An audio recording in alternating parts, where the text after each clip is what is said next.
Hello students, 12th ஸ்டாண்டர்ட்கான answer script download பண்ணுறதுக்கு இன்றைக்கி அனௌன்ஸ்மெண்ட் கொடுத்துருக்காங்க. ஆஃப்டர்நூன் வந்து டவுன்லோட் பண்ணலாம் ஆன்சர் ஸ்கிரிப்டு.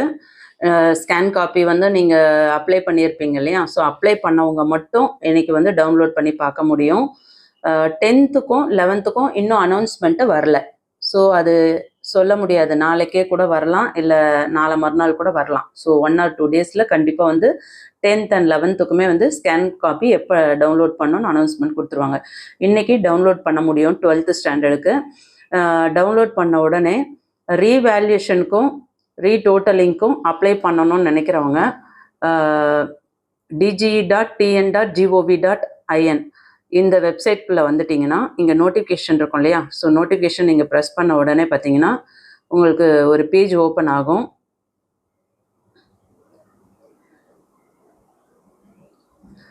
இதில் பாருங்கள், higher secondary revaluation application form இருக்கு இல்லையா? ஸோ அதை நீங்கள் கிளிக் பண்ணிங்கன்னா இந்த மாதிரி ஒரு ஃபார்ம் வந்து ஓப்பன் ஆகும். ஓகேங்களா? ஸோ இந்த ஃபார்ம் எப்படி ஃபில் பண்ணுறதுன்னு சொல்லித்தரேன். ரீவேல்யூஷன் அப்படின்னா முதல்ல என்னன்னு தெரிஞ்சுக்கோங்க. உங்களோட ஆன்சர் பேப்பரை ஃப்ரெஷ்ஷாக ஃபர்ஸ்ட்லேருந்து புதுசாக கரெக்ஷன் பண்ணி உங்களுக்கு மார்க்ஸ் கொடுப்பாங்க, அது ரீவேல்யூஷன். அதே ரீடோட்டலிங் அப்படின்னா உங்களோட மார்க்ஸ் ஆல்ரெடி கரெக்ஷன் பண்ணியிருப்பாங்க இல்லையா உங்களோட ஆன்சர் ஷீட்டு, அந்த கரெக்ஷன் பண்ண அந்த மார்க்ஸ் வந்து டோட்டலில் ஏதாவது மிஸ்டேக் இருக்கா, நல்லா கவனிங்க, டோட்டலில் மிஸ்டேக் இருக்கா அப்படின்னு செக் பண்ணி டோட்டலை மட்டும் கரெக்ட் பண்ணுவாங்க, அதுதான் ரீடோட்டலிங். ரீவேல்யூஷன் அப்படின்னா டோட்டலாக ஃப்ரெஷ்ஷாக வந்து ஃபர்ஸ்ட்லேருந்து கரெக்ஷன் பண்ணுவாங்க. புரிஞ்சுதுங்களா? அதான் ரீவேல்யூஷன். எக்ஸாம் ரோல் நம்பர் எழுதிருங்க. மேலே நேம் ஆஃப் த கேண்டிடேட்டில் உங்களோட நேமை வந்து பிளாக் லெட்டர்ஸில் எழுதிருங்க, கேபிட்டலில்.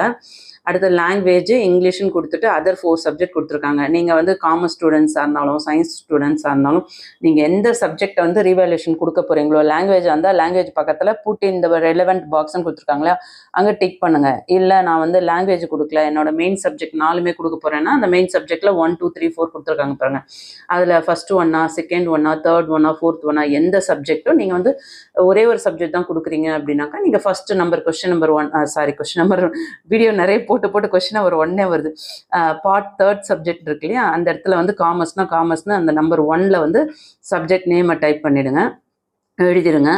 இல்லை நீங்கள் சயின்ஸ் குரூப்பாக இருக்கீங்க, மேக்ஸ் அப்ளை பண்ணுறீங்கன்னா மேக்ஸாக இருந்தால் மேக்ஸு, பயாலஜினா பயாலஜி, அதை எழுதிட்டு அந்த பாக்ஸில் டிக் பண்ணிவிடுங்க. ஓகே, ஸோ நீங்கள் வந்து ஒரு சப்ஜெக்ட் மட்டும் தான் ரீவேல்யூஷன் கொடுக்குறேன் அப்படின்னா இங்கே டோட்டல் வந்து 505ன்னு கொடுத்துருங்க. இல்லை நான் வந்து ஒரு 4 சப்ஜெக்ட் கொடுக்குறேன் அப்படின்னா அந்த 4 × 505 வந்து மல்டிப்ளை பண்ணி வரக்கூடிய வேல்யூவை 2020 வருமா? ஸோ அந்த அமௌண்ட்டை கீழே எழுதிருங்க. புரியுதுங்களா? டோட்டல் அமௌண்ட் பெய்டுன்னு சொல்லிட்டு. So total number of subject applied for revaluation, எத்தனை சப்ஜெக்ட் வந்து நீங்கள் வந்து டோட்டலாக வந்து ரீவேல்யூஷனுக்கு கொடுக்குறீங்க அப்படின்னு கேட்குறாங்க. ஸோ நீங்கள் வந்து 2 சப்ஜெக்ட்னா 2ன்னு போடுங்க, 3 சப்ஜெக்ட் அப்ளை பண்ணிங்கன்னா 3 போடுங்க, இல்லை 1 தான் போடுறீங்கன்னா 1 போட்டுருங்க. Norms for revaluation of valued answer script. Revaluation, all the answers will be revalued by a team of 3 senior subject teacher. நல்லா கவனிங்க, அந்த சப்ஜெக்ட் டீச்சர் வந்து சீனியர் டீச்சர் வந்து ஒரு 3 members சேர்ந்த ஒரு டீம் வந்து உங்களோட ஆன்சர் ஷீட்டை வந்து கரெக்ஷன் பண்ணுறாங்க. On revaluation, if increase or decrease in marks occurred, the same will be effected in both ways. Marks வந்து குறையவும் செய்யலாம், அதிகமாகவும் செய்யலாம், அதே சேம் மார்க்ஸும் வரலான்னு சொல்கிறாங்க. If there is any decrease or increase in total marks, these marks would be taken as final and your new mark certificate will be issued to the candidate by cancelling the earlier one accordingly. உங்களுக்கு வந்து marks வந்து increase ஆனாலோ இல்லை degrees ஆனாலோ உங்களுக்கு நியூவாக வந்து ஒரு mark sheet கொடுத்துருவாங்கன்னு சொல்கிறாங்க. Okay, so I agree to the above terms and condition, இதுக்கெலாம் நான் ஒப்புதல் கொடுக்குறேன் அப்படின்னு சொல்லிட்டு உங்களோட கேண்டிடேட்டோட சிக்னேச்சர் கொடுத்துருங்க. இங்கே பிளேஸ், நீங்கள் வந்து சென்னையில் இருக்கீங்கன்னா சென்னை, இல்லை கோவைனா கோவை, என்ன பிளேஸோ அங்கே பிளேஸ் அங்கே எழுதிட்டு டேட்டை இங்கே மென்ஷன் பண்ணிடுங்க. கீழே என்ன கொடுத்துருக்காங்க பாருங்கள், candidate should submit the fill application along with the payment in concern district office of the assistant director of government examination. ஸ்கூலில் வந்து கொடுக்க முடியாது, அசிஸ்டன்ட் டைரக்டர் ஆஃப் கவர்மெண்ட் எக்ஸாமினேஷன்ஸில் போய் நம்ம இதை வந்து சப்மிட் பண்ணணும்.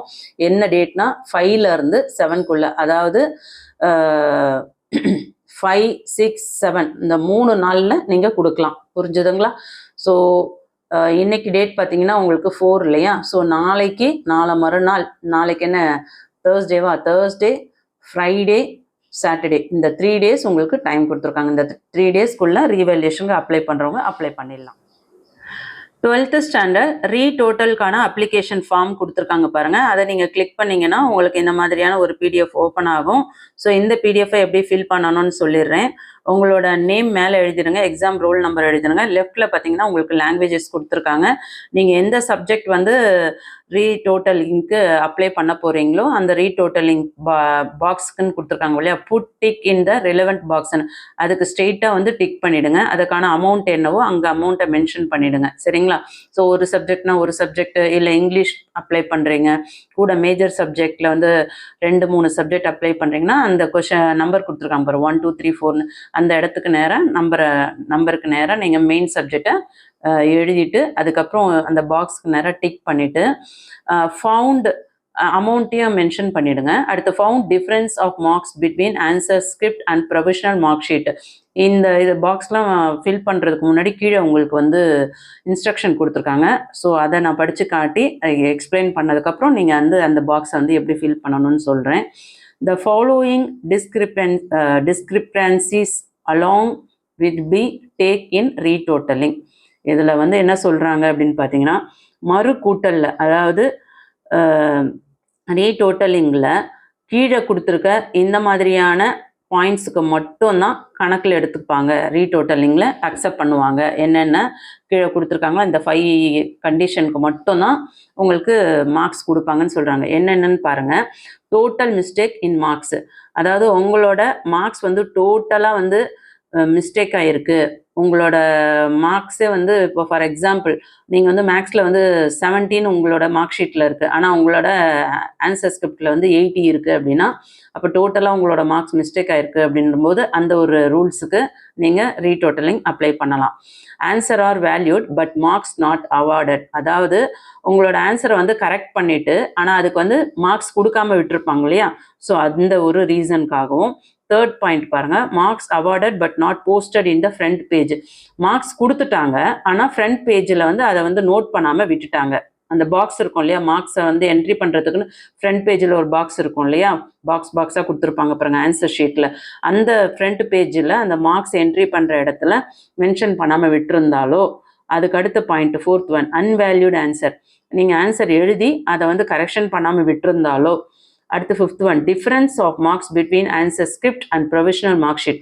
உங்களோட ஏற்கனவே வந்த ப்ரொவிஷனல் மார்க் ஷீட்டுக்கும் ஆன்சர் ஸ்கிரிப்டுக்குமே மார்க்ஸ் டிஃப்ரெண்ட் இருந்தாலோ, இந்த கண்டிஷன்லாம் இருந்தது அப்படின்னா நீங்கள் வந்து ரீடோட்டலிங் அப்ளை பண்ணால் உங்களோட மார்க்ஸ் வந்து கண்டிப்பாக வேல்யூபிளாக எடுத்துப்பாங்க அப்படின்னு சொல்கிறாங்க. ரீடோட்டலிங்க்கு உங்களோட மார்க்ஸ் வந்து இன்க்ரீஸ் ஆகிறதுக்கு வாய்ப்புகள் இருக்குது.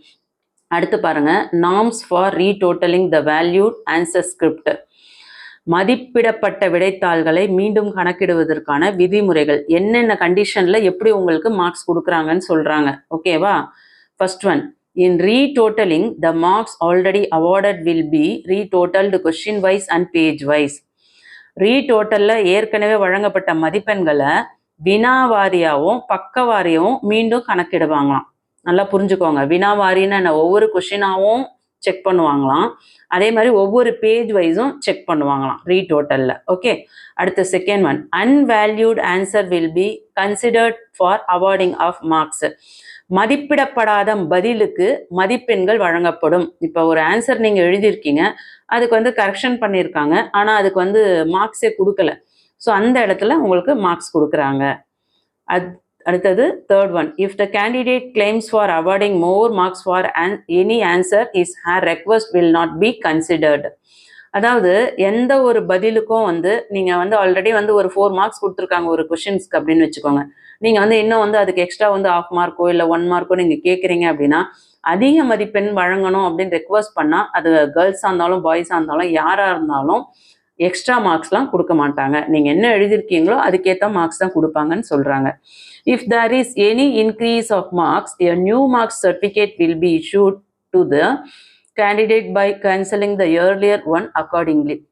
இந்த மதிப்பெண்கள்லாம் வந்து இன்க்ரீஸ் ஆச்சு அப்படின்னா, அதாவது ரீடோட்டலிங் மூலியமா உங்களோட மார்க்ஸ் இன்க்ரீஸ் ஆகுது அப்படின்னா உங்களோட பழைய அதாவது இப்போ ஆல்ரெடி உங்களுக்கு வந்திருக்கும் இல்லையா ஒரு ப்ரொவிஷனல் மார்க் ஷீட், அதை கேன்சல் பண்ணிவிட்டு உங்களுக்கு புதுசாக வந்து ஒரு நியூவாக மார்க் ஷீட்டு கொடுப்பாங்க அப்படின்னு சொல்கிறாங்க. ஓகே, ஸோ இதில் என்ன கண்டிஷன், ரீடோட்டலிங்கில் எதெல்லாம் வந்து அக்செப்ட் பண்ணுவாங்கன்னு மேலே சொல்லியிருக்காங்க, கீழே வந்து என்னென்ன விதிமுறைகள்னு சொல்லியிருக்காங்க. ஸோ இப்போ மேலே பாருங்கள், found difference of marks between answer script and provisional mark sheet. உங்களோட ப்ரொவிஷனல் மார்க் ஷீட்டுக்கும் உங்களோட மார்க் ஷீட்டுக்கும் எவ்வளோ மார்க்ஸ் டிஃப்ரெண்ட்டாக இருக்குது, அது என்ன சப்ஜெக்ட் நீங்கள் அப்ளை பண்ணுறீங்களோ அதுக்கு நேராக எவ்வளோ மார்க்ஸோ அதை மென்ஷன் பண்ணோம்.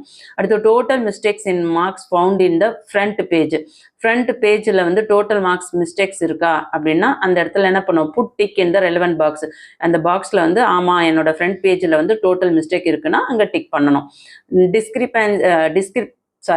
Discrepancy found in the answer script. Write the page number, question number. அதாவது உங்களோட பேஜ் வைஸில் உங்களுக்கு டோட்டல் மிஸ்டேக் இருந்தாலும், கொஸ்டின் வைஸில் உங்களுக்கு டோட்டலில் மிஸ்டேக் இருந்தாலும், பேஜ் நம்பர் எந்த பேஜ் நம்பரில் வந்து உங்களுக்கு மார்க்ஸ் போடாமல் இருக்காங்க, கொஸ்டின் நம்பரில் எந்த இடத்துல மார்க் கொடுக்காம இருக்காங்க, அந்த பேஜ் நம்பரையும் அந்த கொஸ்டின் நம்பரையும் நீங்கள் இங்கே மென்ஷன் பண்ணணும். இதுதான் உங்களுக்கு இங்கே கொடுத்துருக்காங்க, புரியுதுங்களா? So total number of subject apply retotalling, எத்தனை சப்ஜெக்ட் மென்ஷன் பண்ணுறீங்க, இங்கே டோட்டல் அமௌண்ட் பெய்டு மேலே ருபீஸ்ன்னு கொடுத்துருக்கு இல்லையா, நீங்கள் எத்தனை சப்ஜெக்ட் ரீடோட்டலிங் அப்ளை பண்ணுறீங்களோ அங்கே அமௌண்ட்டை கொடுத்துருங்க. Total amount எழுதிருங்க. பயாலஜி இருந்தால் 305 ருபீஸ் சொல்லியிருக்காங்க, மற்ற சப்ஜெக்ட்ஸ்லாம் 205 ருபீஸ். ஓகே, ஸோ இதெல்லாம் வந்து I agree to the about terms and condition, இந்த கண்டிஷனுக்குலாம் நான் ஒத்துக்கிறேன்னு சொல்லிட்டு நீங்கள் சிக்னேச்சர் ஆஃப் த கேண்டிடேட் இங்கே சைன் போட்டு நீங்கள் எந்த பிளேஸு டேட்டுன்னு இந்த இடத்துல மென்ஷன் பண்ணிடுங்க. ஓகே, ஸோ 5, 6, 7 இந்த 3 நாட்களில் உங்களோட ரீடோட்டலிங் அப்ளிகேஷன் வந்து கலெக்ட் பண்ணிப்பாங்க. ஸோ 7th அன்னைக்கு ஈவினிங் 5 o'clock முடிஞ்ச வரையும் 5, 6, 7ல் நீங்கள் ஒரு ஆஃப்டர்நூனுக்குள்ளேயே ரீடோட்டலிங் அப்ளை பண்ண பாருங்கள். எங்கே போய் அப்ளை பண்ணணும்னா assistant director of government examination சென்டருக்கு போய் நீங்கள் அப்ளை பண்ணணும். புரிஞ்சுதுங்களா? கண்டிப்பாக இந்த வீடியோ யூஸ்ஃபுல்லாக இருக்கும்னு நினைக்கிறேன். யூஸ்ஃபுல்லாக இருக்குன்னு ஃபீல் பண்ணுறவங்க ஒரு லைக் கொடுத்துட்டு சப்போர்ட் பண்ணுங்கள். 10th-க்கும் 11th-க்கும் இன்னைக்கு அனௌன்ஸ்மெண்ட் வந்தாலும் வரதுக்கு வாய்ப்புகள் இருக்குது. நாளைக்கு வரலாம், இல்லை நாளை மறுநாள் வரலாம். இன்னும் 1 or 2 days கண்டிப்பாக 10th, 11th-க்கும் வந்து எப்போ ஸ்கேன் காப்பி டவுன்லோட் பண்ணலான்னு அனௌன்ஸ்மெண்ட் வரும். கண்டிப்பாக வந்து உடனுக்குடனே நம்ம எல்லா விஷயங்களுமே வந்து ஷேர் பண்ணிகிட்டே இருக்கோம். நம்ம சேனலை சப்ஸ்கிரைப் பண்ணாதவங்க சப்ஸ்கிரைப் பண்ணிக்கோங்க. 10th, 11th, 12th-க்கான வாட்ஸ்அப் சேனலோட லிங்க் டிஸ்கிரிப்ஷனில் கொடுத்துருக்கேன். இமீடியட்டாக ஜாயின் பண்ணிக்கோங்க. வீடியோஸ் அப்லோட் பண்ணும்போது உங்களுக்கு கண்டிப்பாக நோட்டிஃபிகேஷன் வரும். Okay, so thank you.